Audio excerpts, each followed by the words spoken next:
Hello दोस्तों, नमस्कार। स्वागत करता हूं मैं आपका आपके अपने परिवार परीक्षा अड्डा में। दोस्तों, आज हम उन क्वेश्चंस को पढ़ेंगे जो आपके एग्जाम में बार बार आ रहे हैं, जो आपके एनटीपीसी ग्रुप डी के एग्जाम में बार बार आ रहे हैं। ठीक है दोस्तों, देर ना करते हुए वीडियो को स्टार्ट करते हैं। हमारा पहला क्वेश्चन है, मनुष्य के शरीर का ताप होता है। मनुष्य के शरीर का ताप होता है, आपका आंसर होगा डिग्री सेल्सियस। ठीक है ना। नेक्स्ट क्वेश्चन, वनस्पति विज्ञान के जनक थियोफ्रेस्टस, आप सभी लोग जानते हैं दोस्तों। नेक्स्ट, भोजन का ऊर्जा में परिवर्तन कहाँ पर होता है? माइटोकॉन्ड्रिया में। कोशिका सिद्धांत का प्रतिपादन किस वैज्ञानिक ने किया था? स्लाइडन और स्वान ने। यूरेसिल किसमें पाया जाता है? मोस्ट इंपॉर्टेंट क्वेश्चन है, यूरेसिल किसमें पाया जाता है? आपका आंसर होगा आरएनए में। ओके दोस्तों, क्या आंसर लगाएंगे आप? आरएनए में। ये आपका इंपॉर्टेंट क्वेश्चन है। ठीक है ना। नेक्स्ट देखेंगे आप, इलेक्ट्रॉन माइक्रोस्कोप में प्रकाश का स्रोत बताइए। मोस्ट इंपॉर्टेंट क्वेश्चन है, इलेक्ट्रॉन किरण। इलेक्ट्रॉन माइक्रोस्कोप में प्रकाश का स्रोत इलेक्ट्रॉन किरण होती है। पेप्टाइड बंध किसके बीच में उपस्थित होते हैं? Amino acid. पेप्टाइड बंध किसके बीच होते हैं? तो आपका आंसर होगा अमीनो एसिड। ठीक है। नेक्स्ट, प्रोटीन का संश्लेषण राइबोसोम। प्रोटीन का संश्लेषण राइबोसोम में होता है। फिर से, प्रोटीन का संश्लेषण, प्रोटीन की फैक्ट्री किसे कहते हैं? राइबोसोम को कहते हैं। नेक्स्ट क्वेश्चन, कौन सा ऊतक द्वितीयक वृद्धि के लिए जिम्मेदार है? मोस्ट इंपॉर्टेंट क्वेश्चन है, कौन सा ऊतक द्वितीयक वृद्धि के लिए जिम्मेदार है? आंसर लगाएंगे आप कैम्बियम। क्या आंसर लगाएंगे? कैम्बियम। ओके, हमने ये क्वेश्चन कर लिए। अब हम बढ़ते हैं अगले क्वेश्चन की ओर। ओके, भारत में नॉर्मन बोरलॉग किसके लिए प्रसिद्ध है? ये आसान क्वेश्चन है, आप सभी लोग जानते हैं, हरित क्रांति के लिए। ठीक है। कौन सा ऊतक पादपों में जल के परिवहन का कार्य करता है? Most important, xylem. जा से जल, ठीक, और जा से जाइलम। ये बात क्लियर हो जाएगी। अगर भोजन के लिए कहता है तो भोजन को आप क्या कहते हैं? भोजन को कहते हैं इंग्लिश में फूड। क्या कहते हैं? फूड। तो फूड को ले जाने का काम कौन करता है? फ्लोएम। ठीक है, आप लगा देंगे फ्लोएम। फा से फूड, फा से फ्लोएम। ये हो गई आपकी छोटी सी ट्रिक। ठीक है ना। नेक्स्ट, कपास के रेशे पौधे के किस भाग में पाए जाते हैं? बीजों पर, अधिचर्मी रोम पर। ठीक है, बीजों पर, अधिचर्मी रोम पर। बात समझे, कपास के रेशे पौधों के किस भाग में पाए जाते हैं? तो आप आंसर लगा दीजिएगा बीजों पर, अधिचर्मी रोम। ठीक है ना। श्वसन मूल या नेमेटोफोर किस पौधे में पाई जाती है? मोस्ट इंपॉर्टेंट आपके भावी एनटीपीसी के एग्जाम के लिए मोस्ट इंपॉर्टेंट क्वेश्चन, श्वसन मूल या नेमेटोफोर किस पौधे में पाया जाता है? जूसिया। किस पौधे में पाया जाता है? जूसिया। जूसिया रट लो, जूसिया। ठीक है ना। चंदन को सामान्यतः क्या माना जाता है? मूल, आंशिक रूप से मूल परजीवी। आंशिक रूप से मूल परजीवी क्या माना जाता है? आंशिक रूप से मूल परजीवी। आंशिक रूप से मूल परजीवी। गन्ना और गेहूं में किसके द्वारा परागण होता है? गन्ना और गेहूं में किसके द्वारा परागण होता है? क्या लगाओगे? हवा द्वारा। गन्ना और गेहूं में किसके द्वारा परागण होता है?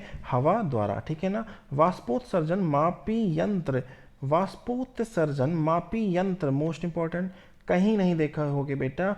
पोटोमीटर। पोटोमीटर, पॉटीमीटर मत कर देना, नहीं तो पॉटी का मतलब कुछ और ही हो जाएगा। ठीक है ना। वाष्पोत्सर्जन मापी यंत्र पोटोमीटर। क्या होता है? पोटोमीटर।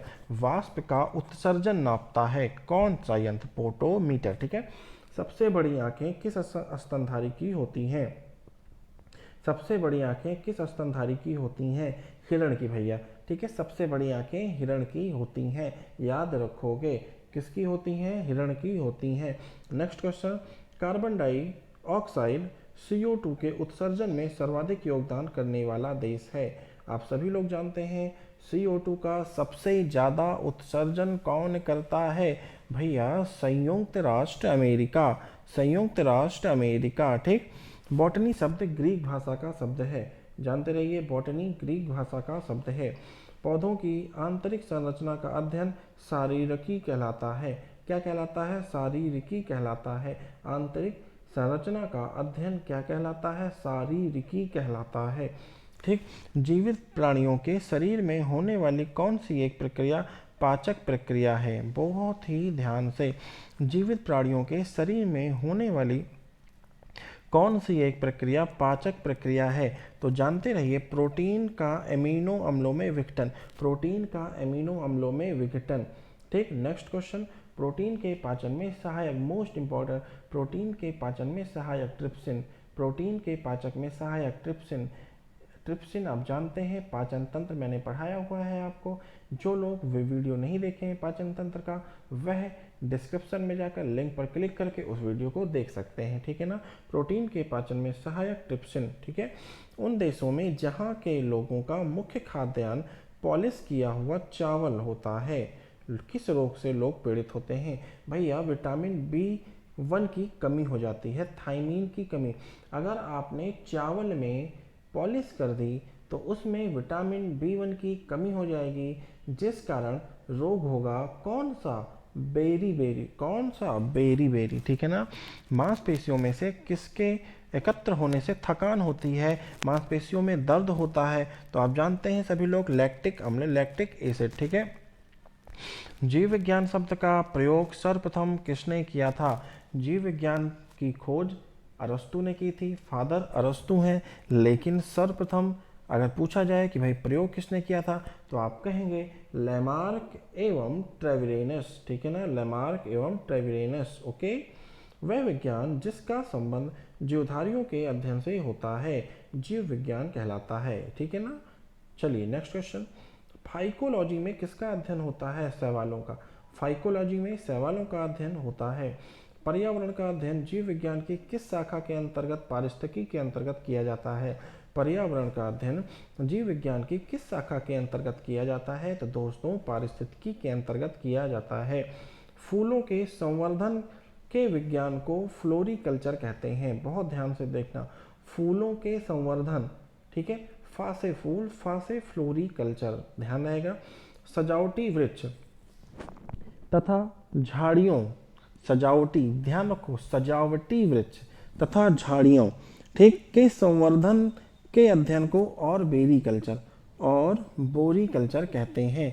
मोस्ट इंपॉर्टेंट क्वेश्चन है ये, ठीक है ना, बहुत ज़्यादा इंपॉर्टेंट क्वेश्चन है। सजावटी वृक्ष तथा झाड़ियों के संवर्धन से संबंधित अध्ययन को और बोरी कल्चर कहेंगे, ठीक। माइकोलॉजी किसका अध्ययन है? कवक का। बेटा ध्यान दिए रहना, माइकोलॉजी कवक का, फाइकोलॉजी शैवाल का, ठीक है ना, फाइकोलॉजी शैवाल का, माइकोलॉजी कवक का। माइको माने कवक, ठीक है, बात को ध्यान रखना, सही है। एग्रोफॉरेस्ट्री, एग्रोफॉरेस्ट्री, एग्रोफॉरेस्ट्री, कृषि के साथ साथ उसी भूमि पर काष्ठीय 12 मासी वृक्ष लगाना, मतलब कृषि भी होती रहे लेकिन ऐसे वृक्ष भी लगाना जिनमें से हमें 12 मास लकड़ियां मिलती रहें, ठीक है। ऐसे चीज को क्या कहते हैं? तो आप कहेंगे एग्रो फॉरेस्ट्री कहते हैं, ठीक। एक्स बायोलॉजी, एक्सोबायोलॉजी, एक्सोबायोलॉजी क्या है? तो जान लो दोस्त, एक्स माने क्या हो गया? पुराना। अब एक्स बॉयफ्रेंड वाली बात नहीं हो रही है, ठीक है, यहाँ पे इन और एक्स की बात हो रही है। एक्स माने हो गया बाहर, मतलब बाह्य ग्रहों तथा अंतरिक्ष में जीवन का अध्ययन, बहुत ध्यान से। एक्सोबायोलॉजी, बाह्य ग्रहों पर और अंतरिक्ष में जीवन का अध्ययन। प्रकाश संश्लेषण के दौरान जल के साथ ऑक्सीजन की जरूरत पड़ती है, ठीक है। ऑक्सीजन का स्रोत क्या है? तो आप कहेंगे H2O, आप जानते हैं पानी, ठीक है ना। तो जल। पौधे का कौन सा भाग श्वसन क्रिया करता है? पत्ती, ठीक है। पौधे का कौन सा भाग श्वसन क्रिया करता है? तो आप सभी लोग जानते हैं पत्तियां, ठीक है ना। नेक्स्ट क्वेश्चन, कच्चे फलों को कृत्रिम रूप से पकाने के लिए किस गैस का प्रयोग किया जाता है? एसिटिलीन। कच्चे फलों को कृत्रिम रूप से पकाने के लिए किस गैस का प्रयोग करते हैं? एसिटिलीन। एथिलीन मत लगा के चले आना कोई लोग, एसिटिलीन होगा, रट लो, एसिटिलीन होगा, ठीक है ना। वृक्षों की आयु किस प्रकार निर्धारित की जाती है? भैया जो उन पे वलय होती है, वार्षिक वलयों की संख्या को काउंट करके, ठीक। नेत्रदान में आँख का कौन सा भाग उपयोग में लाया जाता है? रेटिना। नेत्रदान में आँख का कौन सा भाग उपयोग में लाया जाता है? रेटिना। साधारण मानव में गुणसूत्रों की संख्या 46। मानव शरीर के किस अंग की हड्डी सबसे लंबी होती है? जांघ की हड्डी, जांघ की हड्डी। जांग की हड्डी, लेकिन अगर यहाँ पर ऑप्शन में जांग ना देकर ऊरू दे रखा हो तो भी भैया जान लेना, ठीक है। ये क्वेश्चन पिछले पेपर में बहुत लोगों को फंसा दिया था, ऊरू नाम से आ गया था, ठीक है ना। गाय और भैंस के थनों में दूध उतारने के लिए किस हार्मोन की सुई लगाई जाती है? ऑक्सीटोसिन, लेकिन प्रेजेंट टाइम में प्रतिबंधित है, ठीक है। परख नली शिशु के संबंध में कौन सा कथन सत्य है? शिशु का परिवर्धन परख नली के अंदर होता है, ठीक है ना। यहाँ पे मैं ऑप्शन नहीं दे रहा हूँ आपको, सीधे आंसर बता दे रहा हूँ कि क्या होगा। तो शिशु का परिवर्धन परख नली के अंदर होता है, ठीक है। मानव शरीर में पसलियों के कितने जोड़े होते हैं? 12। कुल पसलियाँ कितनी होती हैं? 24, ठीक है ना। याद रहेगा, कुल पसलियाँ 24 और पसलियों के कितने जोड़े होते हैं? 12 जोड़े होते हैं, ठीक है ना। नेक्स्ट क्वेश्चन, किसी द्रव के एकत्रित होने पर मांसपेशियों में थकान, ये मैं बता चुका हूँ, लैक्टिक एसिड, ठीक है। नेक्स्ट, स्तनधारियों में लाल उध्रकणिकाओं का निर्माण कहाँ होता है? भैया अस्थि मज्जा में। अभी आपने रक्त चैप्टर पढ़ा है पूरा, उसको फिर से आप पढ़िएगा, जाइएगा डिस्क्रिप्शन में, लिंक पर क्लिक करिएगा और पूरा का पूरा रक्त आप पढ़ डालिएगा, ठीक है ना। 3-4 वीडियो पड़े हुए हैं रक्त के ऊपर ही। चलिए नेक्स्ट क्वेश्चन, हल्दी के पौधों का खाने योग्य हिस्सा स्कंद। हल्दी के पौधों का खाने योग्य हिस्सा स्कंद, ठीक है। निम्न में से कौन सा, अब सुनो ध्यान से, कूट फल का उदाहरण है? सेब। सीधे सीधे कूट फल का उदाहरण क्या कहोगे? सेब। रट डालो, इस तरह से पेपर में आ गया कि कूट फल का उदाहरण है, आंसर मार दो सेब, ठीक। रूपांतरित तना, आलू, जानते हो आलू है, ठीक है, आप सभी लोग जानते हैं तना है, ठीक है। भोजपत्र उत्पन्न होता है बेटुला की छाल से, मोस्ट इंपॉर्टेंट क्वेश्चन। भोजपत्र बेटुला की छाल से, बेटुला की छाल से, बहुत ज़्यादा इंपॉर्टेंट क्वेश्चन है, इसको आप टिक करके रट लीजिएगा। भोजपत्र उत्पन्न होता है बेटुला की छाल से, ठीक है ना। द्वीपों की संख्या कहाँ पर है सर्वाधिक? प्रशांत महासागर है भैया, ठीक है। अगला क्वेश्चन, जब सूर्य, चंद्रमा एवं पृथ्वी एक सरल रेखा में आ जाते हैं तो उस स्थिति को क्या कहा जाता है? भैया तो उस स्थिति को कहते हैं दैनिक ज्वार। क्या कहते हैं? दैनिक ज्वार, रट डालो। सूर्य, चंद्रमा, पृथ्वी एक स्थिति में आ जाए तो उस स्थिति को क्या कहते हैं? तो दैनिक ज्वार कहते हैं, ठीक। सर्वाधिक लवणता वाला सागर वान लेक, वान लेक, ठीक है ना। ये एक झील है लेकिन वान सागर लेक के नाम से जानी जाती है, और इसे आप मान लीजिए कि यहाँ पर झील ही पूछेगा आपसे तो आप क्या बताएंगे? वान झील, वान लेक, ठीक है। क्लियर हो रहा है। नेक्स्ट, किस प्रकार की मृदा का निर्माण रेगिस्तानी या उप रेगिस्तानी जलवायु दशाओं के अंतर्गत होता है? बहुत इंपॉर्टेंट क्वेश्चन है यार, पढ़ लेना। एडिसॉल, एडिसॉल, एडिसॉल, रट डालो। किस प्रकार की मृदा का निर्माण रेगिस्तानी या उप रेगिस्तानी जलवायु में होता है? एडिसॉल, एडिसॉल, ठीक है। जल में पनपने वाले पौधे हाइड्रोफाइटा, हाइड्रोफाइटस, हाइड्रोफाइटा एक ही बात है, ठीक है ना। मालाबार क्षेत्र में किस प्रकार की वनस्पति मिलती है? वर्षावन, वर्षावन मिलते हैं। कैसे वन मिलते हैं? वर्षा वन मिलते हैं। मालाबार केरल का क्षेत्र हो गया, सबसे पहले मानसून यहीं यहीं पे आता है और जमकर बरसता है। आलू किस कुल का है? सोलेनेसी। आलू का कुल बताओ? सोलेनेसी। आलू का कुल बताओ? सोलेनेसी, सोलेनेसी, ठीक है। दालचीनी पेड़ के किस भाग से प्राप्त होती है? दालचीनी पेड़ की छाल से प्राप्त होती है, दालचीनी पेड़ की छाल से प्राप्त होती है। तारपीन का तेल किससे प्राप्त होता है भैया? ताड़ के वृक्ष से। ताड़पीन, तारपीन ना पढ़ के इसको ताड़पीन पढ़ लो तो ताड़ का वृक्ष याद हो जाएगा। पेट में भोजन को पचाने के लिए किसकी आवश्यकता होती है? विभिन्न प्रकार के एंजाइम निकलते हैं, विभिन्न प्रकार के एंजाइम निकलते हैं, पाचक रस निकलता है, ठीक है। तो आप जान लीजिए किसकी आवश्यकता होती है? एंजाइम की आवश्यकता होती है। पौधे के किस भाग से कॉफी प्राप्त होती है? भैया बीज से। जो कॉफी का पौधा होता है उसका जो बीज होता है उसी से हम कॉफी बनाते हैं। निम्नलिखित में से अब आप सभी लोग जानते हैं प्रोटीन की सर्वाधिक मात्रा सोयाबीन, प्रोटीन की सर्वाधिक मात्रा किसमें होती है? सोयाबीन में होती है, ठीक। धान के प्रसिद्ध रोग खैरा विषाणु के कारण होता है। खैरा रोग धान का प्रसिद्ध रोग है, कौन सा? खैरा, याद कर लो, रट डालो। खैरा, धान का कौन सा रोग? खैरा, किसके कारण? विषाणु के कारण होता है। जीव द्रव्य जीवन का भौतिक आधार है, किसने कहा था? लैमार्क ने कहा था। जीव द्रव्य जीवन का भौतिक आधार है, किसने कहा था? लैमार्क ने कहा था। याद कर लो, पढ़ डालो, किसने कहा था? लैमार्क ने कहा था। रेगिस्तान में पैदा होने वाले पौधे कहलाते हैं जीरोफाइटस, रेगिस्तान में पौधा होने वाले पौधे कहलाते हैं, क्या कहलाते हैं? जीरोफाइटस कहलाते हैं। क्लियर हो रहा है बात? ठीक है, जीरोफाइटस कहलाते हैं। लोहा प्रचुर मात्रा में पाया जाता है हरी सब्जियों में, हरी पत्तेदार सब्जियां होना चाहिए था, यहाँ लिख लेना, हरी पत्तेदार सब्जियों में। मानव शरीर में यूरिया सबसे अधिक किसमें होता है? मूत्र में। मानव शरीर में यूरिया सबसे ज़्यादा कहाँ पाया जाता है? भैया जब हम मूत्र उत्सर्जित करते हैं शरीर से लिंग के माध्यम से, तो उसमें पाया जाता है। क्लियर हो रही बात? निम्नलिखित में से किसमें एंजाइम नहीं होते हैं? विषाणु। निम्नलिखित में से किसमें एंजाइम नहीं पाए जाते हैं? विषाणु में। ठीक है ना। एडवर्ड जेनर ने चेचक के टीके की खोज की थी।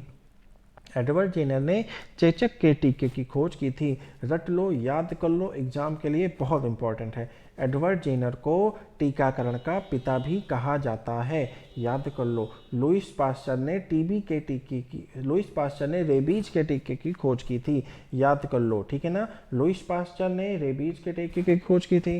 एडवर्ड जेनर ने किसकी खोज की थी? चेचक के टीके की खोज की थी। अब मैं आपको एक क्वेश्चन दे रहा हूँ, टीबी की खोज सर्वप्रथम किसने की थी? टीबी की खोज सर्वप्रथम किसने की थी? ये आप मुझे बताएंगे, ये आप मुझे बताएंगे। ठीक है। अगला क्वेश्चन, एड्स होने का मुख्य कारण क्या है? T4 लिम्फोसाइट्स की कमी। एड्स होने का मुख्य कारण क्या है? T4 लिम्फोसाइट्स की कमी। T4 लिम्फोसाइट्स क्या है? एक प्रकार की WBC है, एक प्रकार की WBC है। ठीक है, बात समझे आप? एड्स वायरस क्या है? एड्स वायरस क्या होता है? एक आरएनए होता है। एक क्या होता है? एक आरएनए होता है, एक आरएनए होता है। ठीक है ना। शैवालों की कोशिका भित्ति किसकी बनी होती है? सेलुलोज की। शैवालों की कोशिका भित्ति सेलुलोज की बनी होती है, याद हो गया। लाल सागर का लाल रंग निम्नलिखित में से किसकी उपस्थिति के कारण होता है? भैया इसमें शैवाल अधिक पाए जा रहे हैं। शैवाल माने जो काई होती है वो क्या होते हैं? वो शैवाल ही तो होते हैं। शैवालों का अध्ययन मैंने बताया आपको फाइकोलॉजी कहलाता है, याद रहना चाहिए सारे क्वेश्चन। लाल सागर का लाल रंग क्यों है? तो सवाल के कारण। अभी आपने मुंबई की घटना देखी, मुंबई में कौन सी झील है दोस्तों? लोनार झील है। कैसी झील है? यह एक क्रेटर झील है। क्रेटर झील हम क्यों कहते हैं? क्योंकि यह ज्वालामुखी विस्फोट से बनी है, इसीलिए इसको क्रेटर झील कहा जाता है। लोनार झील का रंग अभी बदल गया था। कैसा हो गया था? लाल रंग हो गया था। क्यों हो गया था? क्योंकि इसमें भी लगातार शैवालों की वृद्धि होती जा रही है। ठीक है ना। चलिए नेक्स्ट क्वेश्चन, गलगंड रोग से कुछ समुद्री खरपतवार खाने से बचा जा सकता है क्योंकि इसमें आयोडीन पाया जाता है। गलगंड रोग क्या हो गया भैया? गलगंड हो गया घेंघा, सीधे सीधे जान लो, घेंघा रोग। ठीक है ना। आयोडीन। ठीक। पेनिसिलिन की खोज अलेक्जेंडर फ्लेमिंग, सभी जानते हैं। लाइकेन निम्न में से किसके सूचक होते हैं? वायु प्रदूषण के। लाइकेन किसके सूचक होते हैं? वायु प्रदूषण के। रट लो, मोस्ट इंपॉर्टेंट। लाइकेन किसके सूचक होते हैं? वायु प्रदूषण के। ठीक है।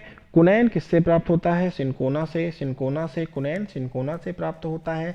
मलेरिया की दवा बनाई जाती है, सभी लोग जानते हैं। मलेरिया रोग किसके काटने से होता है? प्लाज्मोडियम से होता है। परजीवी है एक। इसका वाहक कौन है? तो एक मच्छर है जिसका नाम है मादा एनाफ्लीज। ठीक है ना। फूल गोभी का खाने योग्य भाग कौन सा है? पुष्पक्रम। फूल गोभी का खाने योग्य भाग कौन सा है? पुष्पक्रम। ठीक है ना। सामान्यतः अंकुरण के लिए किसकी आवश्यकता नहीं होती है?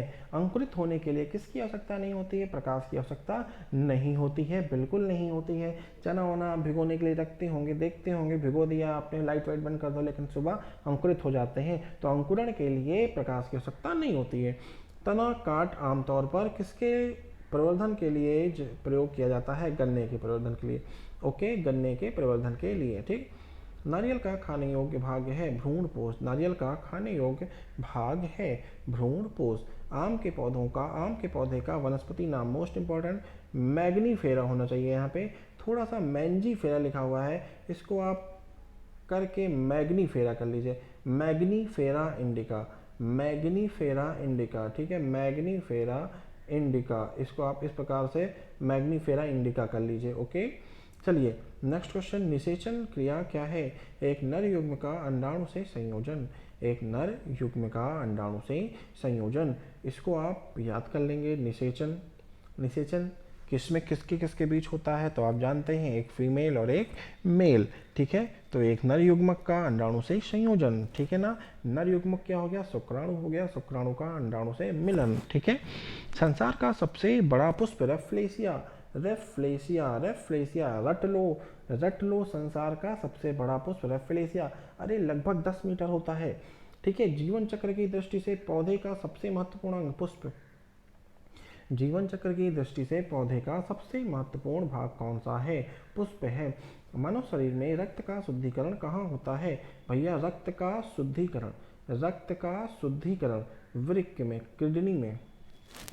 थोड़ा सा यहाँ पे आप लोग ध्यान देंगे, रक्त का शुद्धिकरण कह रहा है, ठीक है, रक्त का शुद्धिकरण कह रहा है किडनी में। ठीक है, बात समझे?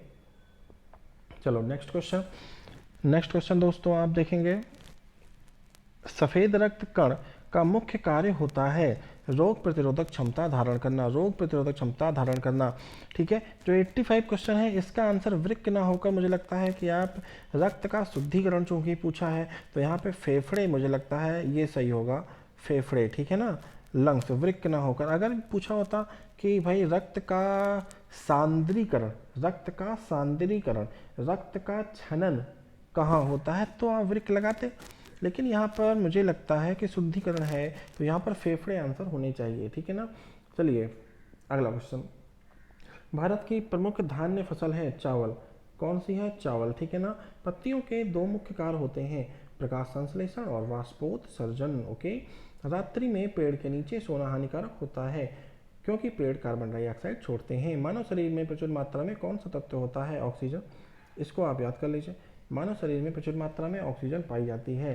टमाटर सॉस में पाया जाता है एसिटिक एसिड, टमाटर में एसिटिक एसिड, टमाटर सॉस में एसिटिक एसिड। ठीक है ना, टमाटर में एसिटिक एसिड पाया जाता है, ये आप नोट करके लिख लीजिए। बायोलॉजी के जन्मदाता अरस्तु। ठीक, किस पौधे का फल भूमि के नीचे पाया जाता है? मूंगफली, बिल्कुल सही जवाब है। किस पौधे का फल भूमि के नीचे पाया जाता है? मूंगफली। ठीक है, मूंगफली, रट लो। किस पौधे का फल भूमि के नीचे? मूंगफली। कोशिका को एक निश्चित रूप कौन प्रदान करता है? कोशिका भित्ति। कोशिका को एक निश्चित रूप कोशिका भित्ति प्रदान करती है। पत्तियों को हरा रंग किसके द्वारा प्राप्त होता है? क्लोरोप्लास्ट। पत्तियों को हरा रंग किसके द्वारा प्राप्त होता है? क्लोरोप्लास्ट के द्वारा। पत्तियों को हरा रंग क्लोरोप्लास्ट के द्वारा प्राप्त होता है। राष्ट्रीय पर्यावरण अभियांत्रिकी संस्थान नागपुर में स्थित है। राष्ट्रीय पर्यावरण अभियांत्रिकी संस्थान नागपुर में स्थित है। भूरी क्रांति उर्वरकों के उत्पाद से संबंधित है। ठीक है, नेक्स्ट, मादा पशुओं में बच्चे पैदा होते समय कौन सा हार्मोन अधिक सक्रिय होता है? ऑक्सीटोसिन। भारत का कौन सा राज्य एशिया के अंडे की टोकरी, Andhra Pradesh, most important question भैया, अंडे की टोकरी, एशिया के अंडे की टोकरी आंध्र प्रदेश कहलाता है। एशिया के अंडे की टोकरी आंध्र प्रदेश कहलाता है। रट लो, चाहे याद कर लो, चाहे भारत के अंडे की टोकरी, चाहे एशिया के अंडे की टोकरी, आंध्र प्रदेश। ठीक है, आ से अंडा, देखो आंध्र से अंडा बना लो, अंडा, अंधा, कुछ भी बना लो। ठीक है ना, ट्रिक अपने लिए। नेक्स्ट, भारतीय पशु चिकित्सा अनुसंधान बरेली में, भारतीय पशु चिकित्सा अनुसंधान बरेली, भारतीय पशु चिकित्सा अनुसंधान कहाँ स्थित है? बरेली। बरेली की बर्फी, ठीक है, याद कर लो, बरेली की बर्फी खूब खाए हैं। लाल क्रांति मांस से संबंधित है, लाल क्रांति टमाटर से भी संबंधित है और मांस से भी संबंधित है। मुर्गियों की सबसे खतरनाक बीमारी रानीखेत, इसको रट लो। मुर्गियों की सबसे खतरनाक बीमारी रानीखेत। मुर्गियों की सबसे खतरनाक बीमारी कौन सी है? भैया मुर्गियाँ रानी की तरह रहती हैं, कटती हैं, रानीखेत। ठीक है, दूध का घनत्व किस यंत्र की सहायता से नापा जाता है? लैक्टोमीटर, सब जानते होंगे, कोई दिक्कत नहीं है। भारत में सर्वाधिक पशुधन उत्तर प्रदेश, सर्वाधिक पशुधन उत्तर प्रदेश, रट लो, सर्वाधिक पशुधन उत्तर प्रदेश। ठीक है, बात समझे? किसके दूध में वसा की सर्वाधिक मात्रा पाई जाती है? रेनडियर। ये सब बहुत इंपॉर्टेंट क्वेश्चन है यार, किसके दूध में वसा की सर्वाधिक मात्रा? रेनडियर के दूध में पाई जाती है। ठीक है, गरीबों की गाय बकरी, सब जानते हो, गरीबों की गाय बकरी।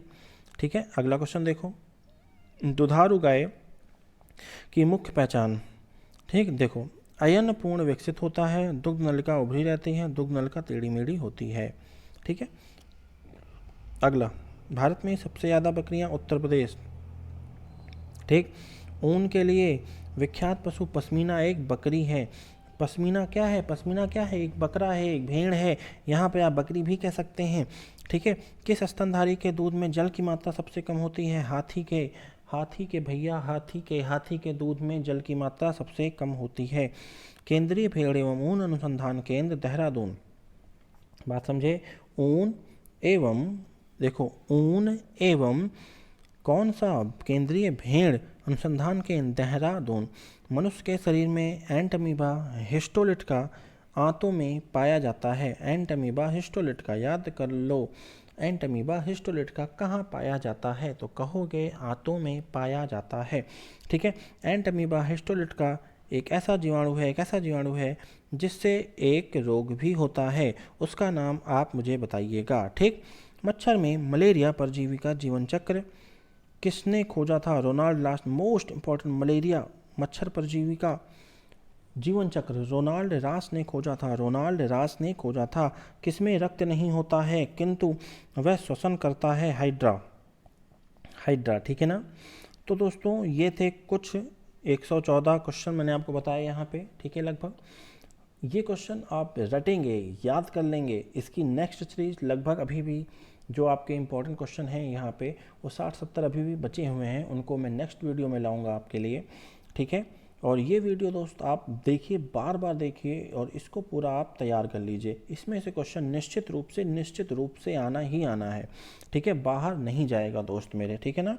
तो ये वीडियो दोस्त अगर आपको पसंद आया हो तो लाइक करिए, शेयर कीजिए, चैनल को सब्सक्राइब करना बिल्कुल भी ना भूलिए। ठीक है ना दोस्तों। चलिए दोस्तों, आज के लिए इतना ही। जय हिंद, जय भारत, नमस्कार।